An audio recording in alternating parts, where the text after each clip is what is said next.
Hello friends, स्वागत है आपका आपके अपने चैनल HSC स्टडी गाइड में। आज इस वीडियो में हम बात करने वाले हैं कि वन ऑफ हमारे यूज़र है जिनका नाम है विशाल सिंह। इन्होंने हमारे एक वीडियो के ऊपर कमेंट किया था। वो कहते हैं कि सर, अब्रॉड जाने के लिए क्या क्या करना होता है एज अ फ्रेशर, इस पर एक वीडियो बना दीजिए। तो ये वीडियो खास उनके रिक्वेस्ट के ऊपर हम ये बना रहे हैं, जिसमें हम जान रहे हैं कि अगर आप अब्रॉड में जाना चाहते हो और वहाँ पर एज अ फ्रेशर के तौर पर, सेफ्टी ऑफिसर के तौर पर काम करना चाहते हो, तो आपको जो है ये जॉब कैसे मिलेगी, उसका जो है क्या क्राइटेरिया है, क्या प्रोसेस है, ये सारी इन्फॉर्मेशन आपको इस वीडियो के माध्यम से मिलने वाली है। तो चलिए फिर वीडियो को स्टार्ट करते हैं। वीडियो की शुरुआत करने से पहले मैं आपको बताना चाहूँगा कि एक मूवी आई है अग्नि नाम की, और ये जो मूवी है ये अमेजॉन प्राइम पर स्ट्रीम हो रही है। तो ये जो मूवी है ये खास तौर से जो फायर फाइटर या फिर फायरमैन, फायर ऑफिसर जो है, उनके लाइफ के ऊपर आप बोल सकते हो, या फिर उनके जो जॉब रोल रहता है उसके ऊपर ये बनी हुई है। तो यहाँ पर फायर फाइटर का क्या रोल्स एंड रिस्पॉन्सिबिलिटी होता है, क्या ड्यूटीज़ होती है, फायरमैन की क्या ड्यूटीज़ होती है, क्या उन्होंने करना चाहिए, क्या नहीं करना चाहिए, अगर कहीं पर आग लगती है तो फिर उनका इमरजेंसी में जो है वो कैसे उनको डील करना होता है, ये सारी इन्फॉर्मेशन जो है आपको इस मूवी के माध्यम से अच्छी खासी मिलने वाली है। तो ये मूवी खास तौर से फायर फाइटर और फायरमैन के लिए है, तो आपने ये मूवी ज़रूर देखना चाहिए। इसके बारे में अगर आपको और भी डिटेल में जानकारी चाहिए तो नीचे में डिस्क्रिप्शन में लिंक दे दिया है, वहाँ पर जाकर आप और भी जानकारी ले सकते हो। चलिए अब हम वीडियो के टॉपिक के ऊपर आते हैं। हम यहाँ पर बात कर रहे हैं कि अगर आप एक फ्रेशर हो, आपको कुछ भी नॉलेज नहीं है, ठीक है, और आप जो है अब्रॉड में जाना चाहते हो, काम करना चाहते हो। कोई भी पर्सन अब्रॉड में क्यों जाना चाहता है, ये सबसे पहला जो है क्वेश्चन आता है। क्या इंडिया में जॉब नहीं है? इंडिया में जॉब है, लेकिन वो अब्रॉड में ही क्यों जाना चाहता है? तो इसका अगर स्ट्रेट फॉरवर्ड अगर आंसर दे तो वो है सैलरी। यानी कि अगर इंडिया में कोई पर्सन्स अगर इनिशियल स्टेज पर जॉब करना चाहेगा तो उसको जो है 10,000 या फिर 12,000 या फिर 15,000 या फिर 20,000 तक जो है सैलरी देखने को मिलती है। लेकिन उसके मुकाबले अगर वो अब्रॉड में ही सेम पोजीशंस के ऊपर अगर काम करना चाहेगा तो उसको जो है लाखों की सैलरी मिलती है। तो यही एक रीज़न होता है कि जिसके बेसिस के ऊपर कोई भी जो पर्सन्स है वो अब्रॉड में जॉब करना चाहता है। दूसरा एक रीज़न हो सकता है कि उनको जो है दुनिया देखनी है कि बाहर कंट्री में जो है किस तरीके से काम होता है, तो वो जानने के लिए भी जो है वो जा सकते हैं। लेकिन मेन रीज़न जो है सभी का एक ही होता है, वो है सैलरी। ठीक है, अब आपको अब्रॉड में जाना है एज अ सेफ्टी ऑफिसर के तौर पर, वो भी अगर आप फ्रेशर हो तो ये आपके लिए चैलेंजिंग हो जाता है। यानी कि ऐसा नहीं है कि आपको जो है इजी वे में जो है ये जॉब मिल जाएगी या फिर आप अब्रॉड में जॉब कर सकोगे, ये ऐसा इजी नहीं है। यानी कि कोई भी अगर आपको कह देगा कि अरे आपका क्वालिफिकेशन कंप्लीट हो गया, अब क्वालिफिकेशन जो है इसके बेसिस के ऊपर जो है आप अब्रॉड में जॉब कर सकते हो, तो ये बिल्कुल गलत है। इसका एक कुछ क्राइटेरिया होता है, वो जब तक आप क्राइटेरिया फुलफिल नहीं करोगे तब तक जो है आपके लिए चैलेंजिंग बना रहेगा। तो जो भी मैं आपको यहाँ पर 5 स्टेप बताने वाला हूँ, ये 5 स्टेप अगर आप अच्छे से कंप्लीट कर लेते हो तो आपकी जो है यहाँ पर चांसेस बढ़ जाते हैं अब्रॉड में जॉब मिलने के लिए। ठीक है, तो चलिए अब जानते हैं कि वो 5 स्टेप्स क्या है। सबसे पहला जो स्टेप है, देखिए कभी भी आप, अब हम बात क्या कर रहे हैं, सेफ्टी ऑफिसर की जॉब की है ना। तो अगर आप सेफ्टी ऑफिसर के तौर पर आप फ्रेशर हो, ठीक है, आप फ्रेशर हो, तो आपका जो क्वालिफिकेशन है वो इसके रिलेवेंट होना चाहिए। अगर आपके पास क्वालिफिकेशन ही नहीं है सेफ्टी के रिलेवेंट, तो आपको वहां पर जॉब कैसे मिलेगी? तो आपके सेफ्टी रिलेवेंट जो है आपकी जो क्वालिफिकेशन जो है वो तो होना ही चाहिए। तो क्वालिफिकेशन में क्या है, तो बाहर के कंट्री में, अब्रॉड में खास तौर से जब भी एजुकेशनल बैकग्राउंड की अगर बात आती है, एजुकेशनल जो है बैकग्राउंड की अगर बात आती है, तो उसमें क्या प्रायोरिटी दी जाती है, किस एजुकेशनल को जो है यहाँ पर प्रायोरिटी दी जाती है? जिनके पास बी या फिर बीटेक की डिग्री है, ठीक है, जिनके पास बी या फिर बीटेक की डिग्री है उनको यहाँ पर प्रेफर किया जाता है या फिर प्रायोरिटी दी जाती है। ये मैं आपका जो एजुकेशनल बैकग्राउंड है उसकी बात कर रहा हूँ, ठीक है, उसकी बात कर रहा हूँ। या फिर अगर आप सेफ्टी में जाना चाहते हो तो आपके पास जो है ऑक्यूपेशनल हेल्थ एंड सेफ्टी की जो है डिग्री होनी चाहिए। यानी कि अगर आपके पास ये है तो आपके लिए जो है आसानी बन सकती है, क्योंकि इसको प्रायोरिटी दी जाती है। मैं ये नहीं कर रहा हूँ कि अगर आपके पास जो है बीएससी आपने कर लिया या फिर प्लेन ग्रेजुएशन है, उनको जो है यहाँ पर जॉब नहीं मिलती है, लेकिन इनको जो है यहाँ पर प्रायोरिटी दी जाती है। तो आपको ध्यान रखना है कि अगर आपका बी या फिर बीटेक किसी भी ब्रांच में हुआ हो, जैसे कि सिविल में हो या फिर मैकेनिकल किसी में अगर हुआ है, तो आपके लिए काफ़ी अच्छा साबित हो सकता है। ठीक है, ये फर्स्ट हो गया। अब एजुकेशनल बैकग्राउंड आपका आ गया, आपने बी कर लिया तो क्या आप सेफ्टी में जॉब कर सकते हो? नहीं। अब आपके पास जो है सर्टिफिकेशन भी होना अनिवार्य है। सर्टिफिकेशंस यानी कि क्या? यानी कि आपके पास सेफ्टी का सर्टिफिकेशन होना चाहिए और वो भी इंटरनेशनल लेवल का सर्टिफिकेशन होना चाहिए। अब इंटरनेशनल लेवल का जो है सर्टिफिकेशन क्यों? क्योंकि आप इंटरनेशनल कंपनी, इंटरनेशनल मतलब बाहर में, अब्रॉड में जो है जॉब करने के लिए जा रहे हो, तो वहाँ का क्वालिफिकेशन जो है आपके पास होना चाहिए सेफ्टी का। हालांकि अगर आप इंडिया की अगर हम बात करें तो इंडिया में आप जो है एडीएस का कोर्स कर सकते हो, बीएससी या फायर एंड सेफ्टी में वो कर सकते हो, ठीक है, या फिर जो है फायर एंड सेफ्टी का जो है वो डिप्लोमा वो भी आप कर सकते हो। तो आप इंडिया का क्वालिफिकेशन ले सकते हो, लेकिन इसके बेसिस के ऊपर जो है आपको बाहर के कंट्री में जो है जॉब नहीं मिलेगी। इसके लिए आपको जो है बाहर का यानी कि इंटरनेशनल लेवल का जो है सर्टिफिकेशन आपके पास होना चाहिए। अब वो कौन कौन से सर्टिफिकेशन है? तो पहला सर्टिफिकेशन है वो है निबोश आईजीसी। निबोश आईजीसी, तो ये जो सर्टिफिकेशन है ये इंटरनेशनली रिकॉग्नाइज सर्टिफिकेशन है, ये आप करके बाहर के कंट्री में जो है जॉब कर सकते हो। दूसरा है सर्टिफिकेशन वो है आयुष का सर्टिफिकेशंस। अब ये जो है जिनको सेफ्टी में इसको क्या बोलते हैं, आयुष का जो सर्टिफिकेशन आप वर्किंग सेफली या फिर मैनेजिंग सेफली अगर करते हो तो ये एंट्री लेवल जो है सर्टिफिकेशन हो जाता है। यानी कि अगर आपको सेफ्टी फील्ड में अगर एंट्री करनी है तो ये आपके लिए अच्छा साबित हो सकता है। लेकिन प्रायोरिटी जो है आपको निबोश आईजीसी को देनी है क्योंकि ये इंटरनेशनल रिकॉग्नाइज सर्टिफिकेशन है। थर्ड जो सर्टिफिकेशन है वो है ऊषा का। ऊषा का जो है 30 आवर का जो है आप ट्रेनिंग कोर्स ले सकते हो। तो ये जो है आपका बेसिक नॉलेज जो है वो कंप्लीट करता है ये कोर्स। ठीक है, ये बेसिक नॉलेज कंप्लीट करने के लिए तो आपको बाहर कंट्री में जाना है, बराबर अब्रॉड में जाना है, तो आपको ये क्राइटेरिया देखना है। सबसे पहले क्या है कि आपका एजुकेशनल बैकग्राउंड जो है बी या फिर बीटेक होना चाहिए। तो दूसरा है कि आपके पास इंटरनेशनल लेवल का सर्टिफिकेशन होना चाहिए, एग्जाम्पल के तौर पर निबोश आईजीसी। अब ये अगर आपका आ गया तो ये आपकी फर्स्ट स्टेप कंप्लीट हो गई। ठीक है, अभी आपको जॉब नहीं मिलने वाली है, आपने खाली फर्स्ट स्टेप कंप्लीट कर ली है। अब बात करते हैं सेकंड स्टेप के बारे में। तो सेकंड स्टेप क्या कहती है वो है स्किल डेवलपमेंट। अब स्किल डेवलपमेंट का मतलब क्या है? देखिए, अलग तरह की स्किल जो है वो आप में होनी चाहिए। पहली जो है वो है कम्युनिकेशन स्किल। कम्युनिकेशन स्किल आपकी अच्छी होनी चाहिए और खास तौर से कम्युनिकेशन स्किल में आपको जो है इंग्लिश लैंग्वेज का जो है नॉलेज होना चाहिए। मतलब आपको जो है रीड करना, इसको रीड करना, इसको जो है राइट करना, लिखना और बोलना। ठीक है, तो ये तीनों आपके पास होना चाहिए। मतलब आपके पास इंग्लिश का अच्छा खासा नॉलेज होना चाहिए। अब बाहर की कंट्री है, बाहर के कंट्री में जो है इंटरनेशनल लैंग्वेज क्या है वो है इंग्लिश, और आप बाहर के कंट्री में जॉब कर रहे हो तो उनके ही लैंग्वेज में आपको बात करनी होगी क्योंकि वो इंटरव्यू इसी लैंग्वेज में लेंगे। इंडिया की अगर हम बात करें तो इंडिया में हिंदी लैंग्वेज ये हमारी नेशनल लैंग्वेज है, बराबर। लेकिन बाहर के कंट्री में आप जा रहे हो तो वहां पर तो इंग्लिश लैंग्वेज है, तो आपको वही लैंग्वेज जो है आनी चाहिए अच्छी खासी। ठीक है, तो कम्युनिकेशन स्किल आपकी अच्छी होनी चाहिए। दूसरा है कि आपके पास टेक्निकल स्किल भी होनी चाहिए। टेक्निकल स्किल आपके पास होनी चाहिए। टेक्निकल स्किल यानी कि क्या? तो जैसे कि आपने अपना क्वालिफिकेशन कंप्लीट कर लिया तो टेक्निकल स्किल में आता है कि आपको जो है रिस्क असेसमेंट अच्छा खासा करना आना चाहिए। अब रिस्क असेसमेंट कैसे करते हैं इसके ऊपर मैंने कई सारे डिटेल में वीडियो बनाए हैं, आप वो वीडियो जाकर देख सकते हो और समझ सकते हो कि रिस्क असेसमेंट कैसे बनाते हैं, कैसे कंडक्ट करते हैं।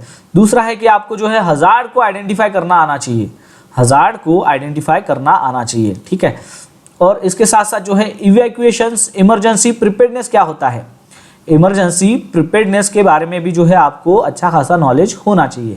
ठीक है, तो ये टेक्निकल स्किल में आता है। ये टेक्निकल स्किल आपकी अच्छी खासी होनी चाहिए। टेक्निकल स्किल के बाद जो है आपकी सॉफ्ट स्किल भी जो है वो अच्छी खासी होनी चाहिए। सॉफ्ट स्किल यानी कि क्या होती है? सॉफ्ट स्किल का मतलब होता है कि जैसे कि आपकी लीडरशिप आपकी अच्छी होनी चाहिए, या फिर टीम वर्क जो है, या फिर टीम को लीड करना या फिर टीम वर्क वो आपका अच्छा होना चाहिए। ठीक है, टीम को लीड करना वो आपका अच्छा होना चाहिए। तो ये सॉफ्ट स्किल में आता है। तो आपकी स्किल डेवलपमेंट अच्छी खासी होनी, इंग्लिश का नॉलेज होना चाहिए, टेक्निकल स्किल आनी चाहिए, सॉफ्ट स्किल होनी चाहिए। तो ये अगर आपके पास है तो आपके जो है हायर चांसेस बन जाते हैं अब्रॉड में जॉब करने के लिए। अब आपकी सेकंड स्टेप कंप्लीट हो गई। अब बात आती है थर्ड स्टेप की। ठीक है, 2 स्टेप आपने कंप्लीट कर लिया। अब बात आती है थर्ड स्टेप की, वो है डॉक्यूमेंट्स प्रिपरेशंस। डॉक्यूमेंट प्रिपरेशंस यानी कि अभी आपका जो है आपने क्वालिफिकेशन कंप्लीट कर लिया, आपके पास स्किल भी आ गई। अब आपको क्या करना है, अब आपको आपका रिज्यूम जो है, प्रोफेशनल रिज्यूम जो है वो आपको बनाना होगा। रिज्यूम के साथ साथ जो है आपको कवर लेटर भी जो है वो बनाना होता है, कवर लेटर भी जो है वो बनाना होता है। अब रिज्यूम को कैसे प्रिपेयर करना है और कवर लेटर को कैसे प्रिपेयर करना है, या फिर इसकी अगर आपको कॉपी चाहिए, फ्री में डाउनलोड करना चाहते हो, तो इसके ऊपर भी मैंने एक आर्टिकल लिखा हुआ है, उसका लिंक आपको नीचे डिस्क्रिप्शन में दे दूंगा। आप प्रोफेशनल सीवी वहां से बना सकते हो और कवर लेटर को भी जो है वहां से डाउनलोड कर सकते हो। ठीक है, तो आपके पास प्रोफेशनल रिज्यूम होना चाहिए।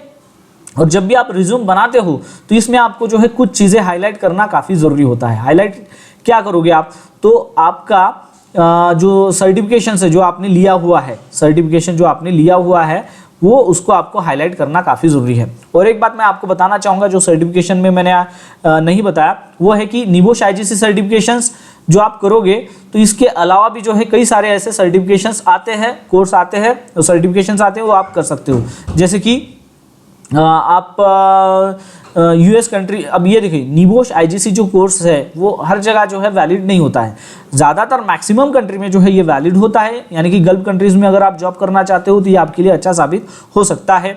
यूनाइटेड किंगडम में अगर आप जाते हो तो वहाँ पर जो है आपके लिए काफ़ी बेहतर अपॉर्चुनिटी इसके वजह से मिल सकती है। लेकिन अगर आप दूसरे यूनाइटेड स्टेट में अगर जॉब करना चाहते हो तो वहाँ पर जो है अलग सर्टिफिकेशंस होते हैं जो आपको लेने होंगे।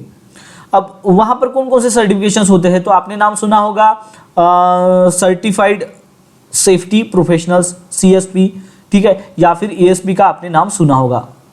तो CSP या फिर ASP ये सर्टिफिकेशन जो है आपको यूनाइटेड स्टेट के लिए जो है खास तौर से ये आपके पास होने चाहिए। जब ये आपके पास होंगे तभी आपकी हाई प्रोबेबिलिटी बन जाती है यूनाइटेड स्टेट में काम करने की। ठीक है, तो ये एक पॉइंट आपको यहाँ पर ध्यान रखना है। तो रिज्यूम में जब भी आप बनाओगे ना तो वहाँ पर आपको सर्टिफिकेशंस आपके पास क्या है उस चीज़ को आपको हाईलाइट करना है। अब आप एक फ्रेशर हो तो आपने खास तौर से देखिए कि आपके पास जो है इंटर्नशिप जो है आपने करनी चाहिए।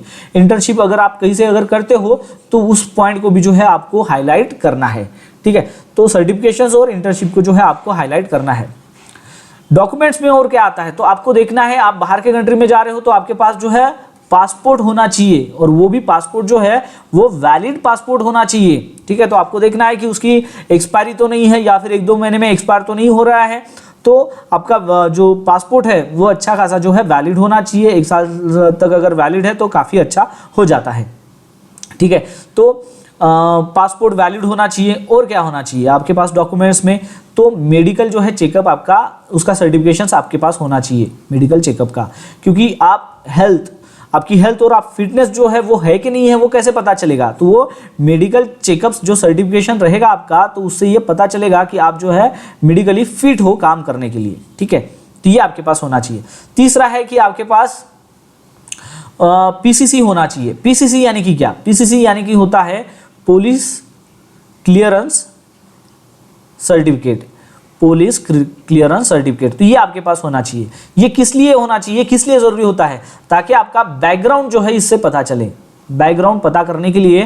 ठीक है, ये काफ़ी ज़रूरी होता है। तो ये 4 डॉक्यूमेंट्स आपको प्रिपेयर करने हैं, एक रिज्यूम, कवर लेटर, पासपोर्ट आपका वैलिड होना चाहिए, मेडिकल सर्टिफिकेशंस आपके पास होना चाहिए, और PCC होना चाहिए यानी कि पुलिस का क्लियरेंस सर्टिफिकेशंस होना चाहिए। यानी कि आप अब्रॉड में जा रहे हो तो आपका जो है क्रिमिनल कोई भी बैकग्राउंड नहीं होना चाहिए, या फिर आप जो है बाहर कंट्री में जा सकते हो, ऐसा क्लियरेंस जो है पुलिस की तरफ से आपके पास होना चाहिए। ठीक है, ये थर्ड स्टेप हो गई। अब आप बात आती है वो है चौथे स्टेप की। अब आप अपने पास सारे डॉक्यूमेंट्स आ गए, ठीक है, आपके क्वालिफिकेशंस भी आ गया, आपके पास स्किल भी आ गई, आपके पास सर्टिफिकेशंस, डॉक्यूमेंट्स, सारी चीज़ें आ गई। अब बात आती है आपको बाहर जाने के लिए जो है जॉब की तलाश तो करनी होगी, कहीं ना कहीं जो है ऐसा मीडिया होगा जिससे आपको जॉब मिलेगी। तो वो अब बात करते हैं, यानी कि जॉब सर्च की क्या स्ट्रैटेजीज है उसके बारे में। देखिए, तो आपको जॉब पोर्टल, आपने नाम सुना होगा जॉब पोर्टल का, तो कई सारे जो है जॉब पोर्टल आपको देखने को मिलते हैं। तो जो इंटरनेशनल जॉब पोर्टल है, जो इंटरनेशनल जॉब पोर्टल है उसके ऊपर जो है आपको अप्लाई करना होगा, इसके ऊपर आपको अप्लाई करना होगा। अब इंटरनेशनल जॉब पोर्टल कौन कौन से हैं, एग्जांपल के तौर पर जैसे कि लिंक्डइन आता है, ठीक है, तो ये जॉब पोर्टल अच्छा है। यहाँ से आप आपका CV जो है वो अपलोड करके यहाँ पर अपॉर्चुनिटी देख सकते हो। दूसरा है कि गल्फ टैलेंट, यहाँ पर भी जो है ये जॉब पोर्टल है, ठीक है। नौकरी गल्फ यहाँ पर भी जो है, ये जो मैं आपको नाम बता रहा हूँ, ठीक है। तो ये जॉब पोर्टल है, इंटरनेशनल जॉब पोर्टल है, जहाँ पर आपका CV आप अपलोड करते हो और जो कोई अगर अपॉर्चुनिटी होती है तो फिर आपको देखने को मिलती है कहाँ पर है, तो ठीक है। तो ये जॉब पोर्टल एक मीडिया हो गया, यानी कि जिसके थ्रू जो है आप जॉब की तलाश कर सकते हो। दूसरा क्या है, तो दूसरा है कि आपको देखना है कि कोई कंपनी की वेबसाइट पर जो है आपको विजिट करते रहना होगा। कंपनी की वेबसाइट पर विजिट करते रहना होगा और वो भी उनकी ऑफिशियल वेबसाइट। अगर वहाँ पर अगर कोई रिक्रूटमेंट अगर आती है तो वो क्या करते हैं, ज़्यादातर कंपनी जो बड़ी कंपनी होती है तो वो ऑफिशियल जो उनकी वेबसाइट है वहाँ पर जो है वो पब्लिश कर देते हैं कि हमें जो है सेफ्टी ऑफिसर की जो है रिक्वायरमेंट है, ठीक है। तो उनका सारा क्राइटेरिया वहाँ पर दिया रहता है, तो आप ऑफिशियली वेबसाइट के थ्रू भी जो है जॉब की तलाश कर सकते हो। थर्ड जो है वो है कि आप रिक्रूटमेंट जो एजेंसी होती है उसके थ्रू भी जो है आप जा सकते हो, ठीक है। अब रिक्रूटमेंट एजेंसी के थ्रू अगर आप जाते हो तो आपको जो है पैसे देने होते हैं, वो कुछ चार्जेस करते हैं, तो वो आपको चार्ज देकर ही जाना होगा। यानी कि रिक्रूटमेंट एजेंसी क्या करेगी, आपका इंटरव्यू जो है वो कंडक्ट कराती है और फिर उसके कुछ चार्जेस होते हैं, वो आपसे चार्जेस लेगी। या फिर कोई एजेंसी जो है वो फ्री रिक्रूटमेंट भी जो है प्रोवाइड करती है, वो आपसे कोई भी चार्जेस नहीं लेते हैं। तो ऐसे भी जो है एजेंसी है तो वो आपको ढूंढना होगा, और जो अच्छी खासी रिक्रूटमेंट एजेंसी रहेगी उसके थ्रू ही जो है आपको जॉब की तलाश करनी है। तो ये 3 मीडिया जो है मैंने आपको बता दिया, जॉब पोर्टल, कंपनी की वेबसाइट और रिक्रूटमेंट एजेंसी। अगर आप शॉर्ट तरीके से यानी कि जल्दी में अगर आप जाना चाहते हो, ठीक है, फ्रेशर सेफ्टी ऑफिसर के तौर पर, तो एक शॉर्ट तरीका भी है। अब वो क्या है, चलिए मैं बताता हूँ। शॉर्ट तरीका क्या है कि आपको जो है आपका नेटवर्क बनाना होगा। नेटवर्क यानी कि क्या, इसका मीनिंग क्या है? नेटवर्क यानी कि आपका जो भी सेफ्टी के जो प्रोफेशनल्स होते हैं ना, तो उनके साथ जो है आपका कनेक्शन अच्छा होना चाहिए। कनेक्शंस यानी कि आप यूनाइटेड किंगडम में जॉब करना चाहते हो या फिर US कंट्री में जॉब करना चाहते हो, तो आपका कोई कलीग या फिर कोई फ्रेंड्स, ठीक है, या फिर कोई ऐसा प्रोफेशनल पहचान का होना चाहिए जो इस कंट्री में ऑलरेडी जॉब कर रहा हो। तो वो क्या करेगा कि उनके रेफरेंस के थ्रू आप डायरेक्टली जा सकते हो। अगर उनका रेफरेंस उनकी कंपनी में अगर चल जाएगा तो आप डायरेक्टली क्या करोगे कि आपके बीच में कोई भी नहीं रहेगा, आप किसी रिक्रूटमेंट एजेंसी के थ्रू नहीं जाओगे, डायरेक्ट आपके फ्रेंड के रेफरेंस के थ्रू आप उस कंपनी में जॉब कर सकते हो, ठीक है। तो इसके लिए आपका नेटवर्क अच्छा होना चाहिए। नेटवर्क आपका कब होगा अच्छा, तो आपको जो है कई सारे ऐसे बड़े जो सेमिनार्स होते हैं सेफ्टी के, वो आपको अटेंड करने होंगे। अगर आप वहाँ पर अटेंड करते हो तो वहाँ पर कई सारे ऐसे HSC के जो प्रोफेशनल्स हैं वो रहते हैं, तो उनके साथ जो है आपका कनेक्शन बन सकता है। अगर आपका कनेक्शन अच्छा खासा उनके साथ बन गया तो आपकी प्रोबेबिलिटी यहाँ पर बढ़ जाती है। तो ये एक शॉर्ट तरीका है। अगर आपका नेटवर्क अगर अच्छा है तो आपको अच्छे जॉब मिलने में आसानी हो सकती है, ठीक है। ये चौथा स्टेप हो गया। 5वां स्टेप क्या है? अब ये सारी बातें तो हमने जान ली, ठीक है। अब बात आती है कि आप जॉब सर्च कर लिया, अब किसी रिक्रूटमेंट एजेंसी के थ्रू जा रहे हो या फिर कंपनी के वेबसाइट के जा रहे हो, लेकिन आपका उसके लिए इंटरव्यू तो होगा ना सेफ्टी ऑफिसर के लिए, तो उस इंटरव्यू की आपको प्रिपरेशन तो करनी होगी। ऐसा ही नहीं कि आप जो है वहाँ पर गए, ब्लैंक गए, आपने ये सारी प्रोसेस कर ली, लेकिन आपको जो है इंटरव्यू में जो भी सवाल पूछे जाएंगे उसके बारे में पता ही नहीं है, तो आपका सिलेक्शन होने वाला है? बिल्कुल भी नहीं होने वाला है। तो आपको इंटरव्यू का जो है प्रिपरेशन तो करना ही होगा। और इंटरव्यू का प्रिपरेशन आप कैसे करोगे? तो आपको देखना है कि आप किस कंपनी में जा रहे हो। देखिए, कंपनी का जो है प्रोजेक्ट का काम अलग अलग होता है। ऑयल एंड गैस कंपनी में आप जा रहे हो क्या, या फिर कंस्ट्रक्शन कंपनी में जा रहे हो क्या, या फिर हो सकता है कि आप मैन्युफैक्चरिंग कंपनी में जा रहे हो क्या। तो अलग अलग कंपनी के जो है अलग अलग सेफ्टी के स्टैंडर्ड्स होते हैं। अलग अलग ऑयल एंड गैस के अलग हजार्ड आपको देखने को मिलेंगे, कंस्ट्रक्शंस के अलग हजार्ड देखने को मिलेंगे, मैन्युफैक्चरिंग के जो है अलग से आपको हजार्ड्स देखने को मिलेंगे, ठीक है। तो उसके अकॉर्डिंग जो है आपका इंटरव्यू का प्रिपरेशन होना चाहिए। तो जैसे कि हमारी वेबसाइट है, वेबसाइट का नाम क्या है? hscstudyguide.com। अब ये जो वेबसाइट है यहाँ पर आपको ये सारी इन्फॉर्मेशन मिल जाएगी इसके बारे में। किसके बारे में? तो ऑयल एंड गैस कंपनी में अगर आप इंटरव्यू के लिए जाओगे तो वहाँ पर जो है आपको कौन से सवाल पूछे जाते हैं, तो उसके क्वेश्चंस और आंसर्स आप फ्री में डाउनलोड कर सकते हो, यहाँ से फ्री में डाउनलोड कर सकते हो। और ये सारी इन्फॉर्मेशन आपको वेबसाइट पर भी मिल जाएगी, फ्री में डाउनलोड भी कर सकोगे, वहाँ पर देख भी सकोगे कि क्या क्या क्वेश्चंस पूछे जाते हैं। वैसे ही सेम कंस्ट्रक्शंस का भी है, कंस्ट्रक्शंस में कंपनी में आप जा रहे हो तो वहाँ पर कौन से क्वेश्चंस पूछे जाएंगे, क्या आंसर आपने देना चाहिए, इसका भी जो है फ्री में आप PDF जो है वो डाउनलोड कर सकोगे। कई सारे 100 के ऊपर जो है क्वेश्चंस आपको यहाँ पर देखने को मिलते हैं। ठीक उसी प्रकार मैन्युफैक्चरिंग की भी है क्वेश्चंस और आंसर्स, इसको भी आप फ्री में डाउनलोड कर सकोगे और वहाँ पर वेबसाइट में देख सकोगे कि मैन्युफैक्चरिंग कंपनी में कौन से सवाल पूछे जाएंगे। और इंटरव्यू के प्रिपरेशंस के लिए जो है ये आपके लिए काफ़ी फायदेमंद साबित होते हैं। तो अगर आप इंटरव्यू के लिए तैयार होना चाहते हो तो ये वेबसाइट आपके लिए काफ़ी फायदेमंद हो सकती है। तो आपको देखना है मेन बात कि आप किस कंपनी में जा रहे हो, किस प्रोजेक्ट के ऊपर जा रहे हो, उसके अकॉर्डिंग जो है आपका इंटरव्यू का प्रिपरेशंस होना चाहिए। अब ये जो 5 स्टेप मैंने आपको बताया, ये 5 स्टेप अगर आप अच्छे से फॉलो करते हो, ठीक है, इसको कंप्लीट करते हो, तो आपकी यहाँ पर जॉब मिलने की जो प्रोबेबिलिटी है वो यहाँ पर बढ़ जाती है। ठीक है, यानी कि अभी आप जो है अब्रॉड में जॉब करने के लिए तैयार हो जाते हो। अब ये हमारे 5 स्टेप हो गए। अब मैं आपको कुछ एडिशनल टिप्स बताता हूँ जिसका जो है आपने ध्यान रखना काफ़ी ज़रूरी है। आपने नाम सुना होगा वीज़ा। अगर आप कभी बाहर के देशों में अगर नहीं गए होंगे, आपके लिए नया वर्ड होगा, लेकिन वीज़ा आपने नाम सुना होगा, वीज़ा या फिर वर्क परमिट। तो देखिए, आप किसी भी कंट्री में अगर जाते हो तो उस कंट्री का जो है आपके पास परमिशंस होना चाहिए वहाँ पर काम करने का। उसी को ही जो है वर्क परमिट या फिर परमिट वीज़ा या फिर वीज़ा कहते हैं। ये क्या है कि इस कंट्री में काम करने का एक परमिशंस होता है। ठीक है, अदरवाइज आप वहां पर काम नहीं कर सकते हो। तो ये वीज़ा आपको कैसे मिलेगा? ठीक है, ये वीज़ा जब तक आपके पास नहीं है तो आप बाहर के कंट्री में जॉब नहीं कर सकते हो। तो ये खास तौर से जो भी हमारी सेफ्टी फील्ड है, सेफ्टी फील्ड में क्या होता है कि आप किसी कंपनी में अगर जा रहे हो जॉब करने के लिए तो कंपनी आपको जॉब ऑफर लेटर प्रोवाइड करती है, जॉब ऑफर लेटर प्रोवाइड करती है।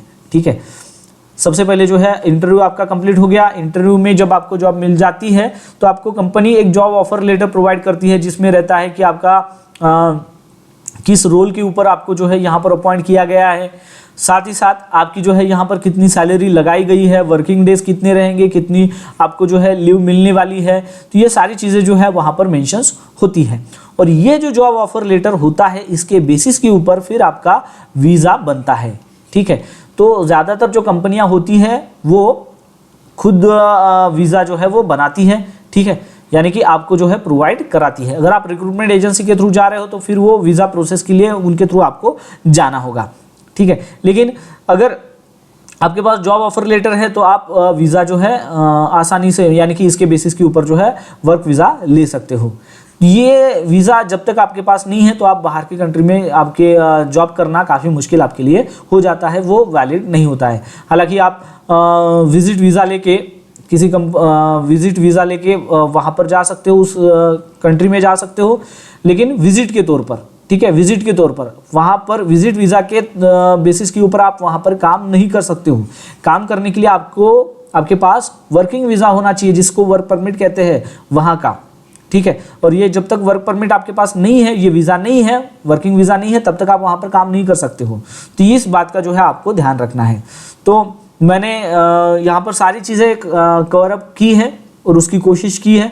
ये अगर 5 स्टेप अगर आप कंप्लीट कर लेते हो तो आपको जो है यहाँ पर हाई प्रोबेबिलिटी बन जाती है अब्रॉड में जॉब मिलने की। तो दोस्तों, आशा करता हूँ कि आपको इस वीडियो के माध्यम से पता चल गया होगा फ्रेशर सेफ्टी ऑफिसर को कैसे जॉब मिल सकती है अब्रॉड में, उसके बारे में। तो बस आज के लिए इतना ही, मिलता है नेक्स्ट वीडियो में एक नए टॉपिक के साथ में। तब तक के लिए टेक केयर, बाय बाय।